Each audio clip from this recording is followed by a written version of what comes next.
Selamat datang di podcast pengembangan diri. Podcast ini merupakan top 5 podcast of the year 2023 versi Spotify Indonesia. Agar kamu bisa mendapatkan manfaat maksimal dari podcast ini, pastikan kamu udah follow dan nyalakan loncengnya ya, biar kamu nggak kelewatan episode barunya. Selamat mendengarkan. Hai, Chandras Bordes. Dan pada podcast kali ini, saya mau ngebahas tentang gimana caranya biar kita bisa terus upgrade diri agar value kita itu bisa terus meningkat. Ya. Jadi ini ada salah satu pertanyaan yang masuk yang nanya tentang upgrade diri dan ningkatin value kita. Dan hal ini penting, kenapa? Karena kalau kamu lebih bernilai atau punya value lebih, kamu akan mendapatkan income ataupun penghasilan yang jauh lebih tinggi dibandingkan orang-orang lainnya gitu ya. Bayangin aja misalnya contoh, let's say operator mesin misalnya. Dia hanya bisa menghandle satu mesin tersebut. Dibandingkan sama kepala pabrik misalnya, yang bertanggung jawab terhadap semua operasional pabrik, termasuk seluruh mesin yang ada, pasti hal yang dilakukan oleh manajer pabrik tadi, pasti jauh lebih bernilai. Dia juga pasti jauh lebih bernilai dibandingkan operator yang hanya bisa menjalankan satu mesin aja. Dan ketika hal itu terjadi, itu berarti factory manager tadi akan mendapatkan income jauh lebih tinggi. Ya. Nah, sekarang pertanyaannya gimana caranya agar kita bisa punya value yang lebih? Gimana cara agar kita bisa upgrade diri lebih, agar kita bisa lebih bernilai di pasaran ya, terutama dengan dibandingkan dengan orang-orang lain di pekerjaan yang sama, agar kita mendapatkan income yang jauh lebih tinggi, kayak gitu.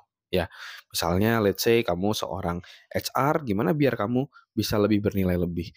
Misalnya kamu seorang penyanyi, gimana caranya biar kamu juga bisa menjadi unggul dibandingkan penyanyi-penyanyi lainnya. Ya, nah itu semua harus didasari oleh satu yang namanya nilai tambah atau value. Nah, maka dari itu kita harus upgrade diri, gitu kan. Nah, caranya gimana? Kita akan bahas sesaat lagi. Nah, tapi sebelum saya bahas lebih lanjut, saya mau ngasih tahu bahwa kurang lebih sebulan lagi buat kamu yang merasa saat ini terbelenggu oleh overthinking, oleh trauma, oleh rasa malas, sehingga karirmu juga jadi stuck, keuanganmu gitu-gitu aja. Kalau kamu mau lepas dari itu semua dan merdeka terhadap hal-hal yang membelenggu kamu bisa join dalam self-dev fest ya. Di sini saya mengundang berbagai podcaster ya yang akan sharing ke kamu untuk bisa terlepas dari berbagai macam hal-hal yang membelenggu tadi dan kamu bisa merdeka terhadap dirimu dan mencapai tujuan yang kamu inginkan. Kamu bisa daftar secara gratis, silakan masuk ke selfdev.id/merdeka atau kamu bisa langsung klik link yang ada di deskripsi. Oke? Oke, mari kita sekarang lanjutkan. Gimana caranya agar kita bisa terus upgrade diri sehingga value kita terus meningkat. Nah, caranya adalah satu yang namanya terus improve atau terus bertumbuh. Caranya simple. Caranya adalah dengan cara kamu harus terus belajar untuk bisa improve dirimu kayak gitu. Ya. Dan di sini yang mau saya garis bawahi adalah kayak gini. Saya nggak mau kamu jadi satu yang namanya kalau ada orang bilang dulu itu namanya seminaris. Seminaris itu adalah orang yang suka ikut seminar sana sini, atau baca buku sana sini, ikut course sana sini. Tapi dia hanya berhenti di mengkoleksi ilmu dan tidak dipraktekkan. Dan juga banyak juga yang belajar cuma belajar tapi dia nggak tahu dia kenapa harus belajar hal itu. Saya nggak mau kamu terjebak akan hal itu. Maka dari itu, agar kamu bisa bertumbuh dengan lebih efektif, kamu harus tahu dulu arahmu ini mau kemana, tujuanmu ini mau kemana. Misalnya contoh dari saya pribadi, saya dulu fokus awal itu saya mau menjadi seorang trainer. Akhirnya yang saya lakukan adalah saya terus mengupgrade diri.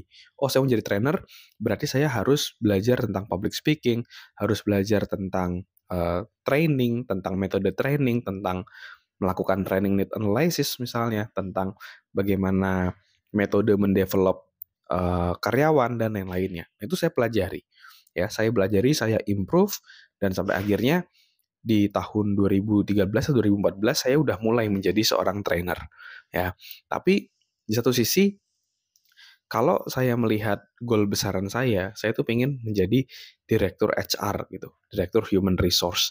Dan nggak cukup hanya sekedar memberikan training aja. Saya harus menguasai berbagai macam hal lainnya kayak gitu. Nggak cuma sekedar training aja. Akhirnya setelah saya udah menjadi spesialis di bidang training, saya mulai menambah bagian-bagian lain di bidang HR. Misalnya contoh, akhirnya saya mengembangkan diri saya di bidang organization development.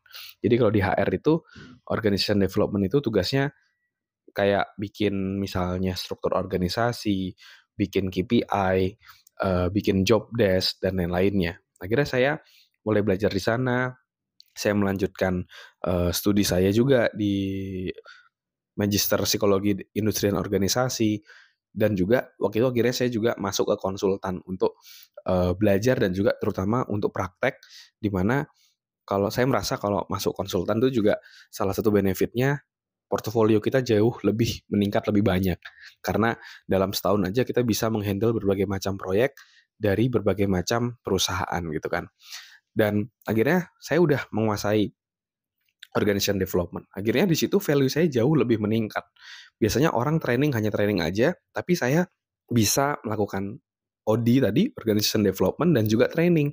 Akhirnya dari situ value saya meningkat, akhirnya saya masuk di hire jadi salah satu HR manager di sebuah perusahaan swasta, dan itu sangat luar biasa sekali buat saya kayak gitu. Kalau saya dulu tidak mengembangkan atau mengupgrade diri saya menjadi lebih bernilai, mungkin saya akan stuck sampai sekarang kayak gitu. Maka dari itu kita harus terus bertumbuh. Nah, bertumbuh itu, belajar itu tadi harus ada purpose-nya. Purpose-nya apa kamu mau belajar? Tujuannya apa? Targetnya apa? Kalau itu udah clear, terus kamu kayak memetakan apa yang harus kamu pelajari dan kamu mulai belajar step by step terus bertumbuh, terus meningkat, dan juga praktek, karena juga belajar aja nggak cukup ya, kamu juga harus langsung praktekkan juga, karena ibaratnya kamu mau jago renang nggak cukup kalau cuma dengan belajar berenang aja dari buku gitu kan, atau dari YouTube, kamu harus praktek langsung ya. Jadi kamu harus upgrade, tapi bukan berarti kamu belajar semuanya, nggak. Kamu harus purpose, harus punya alasan yang jelas kenapa kamu mempelajari itu, karena resource-mu terbatas, waktu, uang, tenagamu terbatas, kamu nggak mungkin belajar semuanya. Kamu harus memilih mana yang mau kamu pelajari, mana yang penting buat kamu, yang bisa ngebantu kamu terus bertumbuh, nah itu kamu pelajari dan improve di sana. Oke? Jadi mungkin itu salah satu cara untuk bisa upgrade diri dan menjadi pribadi yang punya value yang lebih tinggi. Oke? Semoga bermanfaat. Never stop learning because life never stop teaching.